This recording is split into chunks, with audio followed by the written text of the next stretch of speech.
Bien, on se retrouve pour la quatrième vidéo. Là, je pose le PDM, euh, le ruban mousse, qui va permettre d'isoler les lames par rapport au chevron ou aux lambourdes, comme on veut, hein, au choix. Voilà, donc je le pose et je recoupe au cutter pour enlever l'excès, parce qu'il fait 80 mm de large. Et j'ai besoin de tout ça, c'est pas la peine de le coller sur le côté et laisser des pièges d'eau qui pourraient traîner ici et là sous la terrasse. Donc plus c'est simple et mieux c'est. Voilà, donc c'est assez facile, hein, ça colle très très fort, hein, j'étais surpris. Si vous voulez décoller un morceau pour le replacer, s'il a été bien enfoncé, c'est difficile, vous arrachez du bois. Voilà, ça se présente comme ça, c'est du rouleau, c'est vraiment, ça se coupe tout seul, hein. Maintenant, il est temps de préparer les bois qui vont servir pour maintenir la planche de finition en façade. Donc j'ai préparé des morceaux de chevron que j'ai aussi trempé dans le fameux produit pour rétablir un peu la classe 4. Parce que là ça traîne un peu pas très loin du sol. Alors je visse, bien sûr je mets du savon avant, hein. C'est rien de plus simple et je pré-perce, hein. Tout va être pré-percé de toute façon.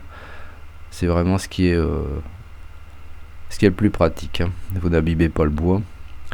Et ça se visse parfaitement. Donc le serre-joint a servi à maintenir et empêcher que ça ne tourne, hein. Parce que je mets qu'une vis, c'est une très longue, c'est une vis du 100 en longueur. Donc ça tient bien. Voilà, je fais ça et je répète tout ça. Bien, bah maintenant je vais rentrer, je vais préparer la première lame qui va être au niveau de la terrasse. Donc cette lame, je la coupe en incliné pour que je puisse approcher le plus possible de la terrasse, mais tout en gardant mon joint de dilatation. Et puis ensuite, je vais donner un coup de rabot par le dessus, donc sur la partie où on va marcher, pour avoir une attaque douce, légèrement en pente, et puis marquer la séparation entre les deux terrasses. Voilà, donc le rabot 5-6 passes, et c'est parfait. Légèrement incliné, hein, ça fait un beau chanfrein, ça évite de se prendre les pieds dedans au cas où, hein.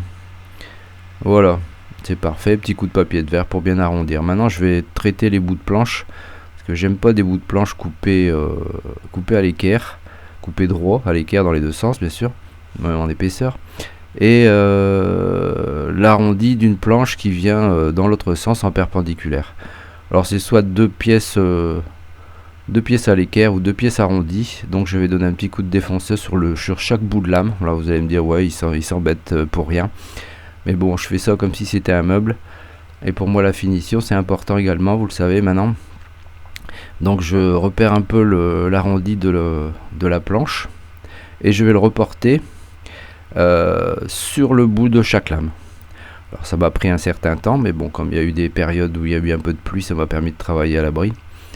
Et j'ai pu ainsi avoir des lames comme je le veux. Vous voyez, là c'est arrondi et là c'est à l'équerre, donc ça ne me va pas.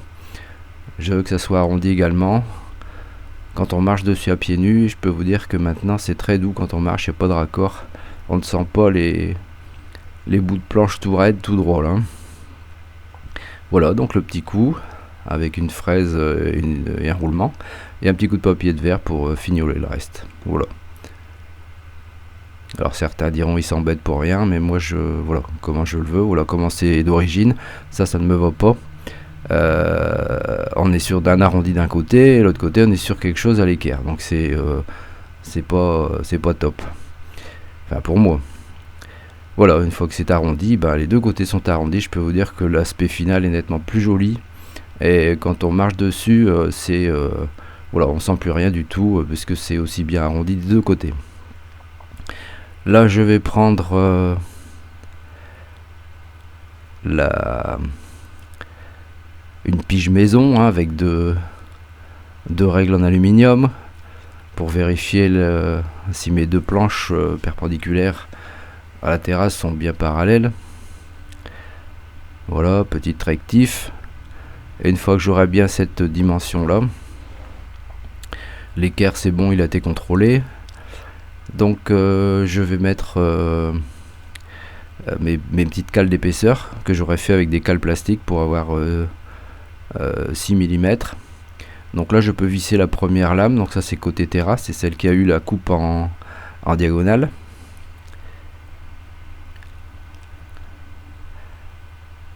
Et puis voilà, maintenant je peux mettre mes cales, donc j'ai des cales à ajuster, donc ça fait 6 mm pour les bouts, et je vous expliquerai à la pause pourquoi j'ai utilisé 7 mm. Voilà, mon bois est sec, hein, mon bois est à l'abri, sous abri, donc il est sec, je peux me permettre de démarrer avec 7 mm, et là par contre je mets 6 sur les bouts, c'est largement assez, ça permet d'appliquer des petites corrections quand il le faut. Voilà, maintenant je vais couper toutes les planches, je vais enlever les morceaux. Vous savez que je suis un peu nu, donc j'ai contrôlé les extrémités de lame. Et la machine qui a dû les couper avait dû être réglée en 1800. Donc son éclairage n'était pas au top, hein. C'est peut-être suffisant pour le poser comme ça, vite fait, mais comme je vous disais tout à l'heure, je vais faire quelque chose de sympa. Donc j'enlève un petit bout à chaque lame pour l'éclairage, pour que ça soit propre et bien droit, ce qui me permettra derrière ça de pouvoir faire mon arrondi à la défonceuse sans être embêté.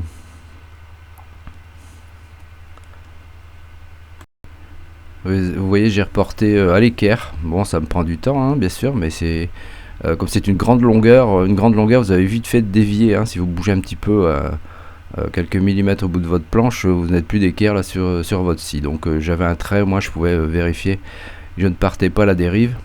Comme je veux des choses d'équerre, si en plus je pars en dérive, ça serait pas top. Voilà, vous voyez les bouts, ce morceau là, il y a un petit écart, il y a quasiment 1 mm entre chaque bout de lame. Voilà qui est terminé pour la coupe, hein, ça fait un beau tas.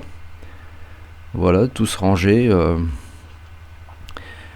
comme il se doit, bien à plat. Et puis maintenant je peux passer à faire l'ensemble des bouts arrondis, ça tout sera prêt. Puis je vais aussi faire les pré-trous pour les extrémités de planche, comme ça déjà quand j'arriverai ce sera plus facile. Je pourrai ainsi déjà visser les extrémités et après je percerai sur place. Vous verrez ça dans la prochaine vidéo. Voilà, donc j'ai fait un gabarit en Fender Max, hein, il peut supporter pas mal de trous. Voilà qui est maintenant terminé. J'espère que vous avez apprécié cette vidéo. N'hésitez pas à vous abonner puis à mettre un pouce en l'air si ça vous a plu, si ça vous sert à quelque chose. On se retrouve donc très bientôt pour une autre vidéo, donc la suite des poses de lame de terrasse. À bientôt, bye bye. Merci d'avoir regardé cette vidéo. À votre droite, une suggestion de vidéo qui pourrait vous intéresser. À votre gauche, les réseaux sociaux, vous pouvez me suivre. Et en dessous, vous pouvez cliquer et vous abonner si ce n'est déjà fait. À très bientôt.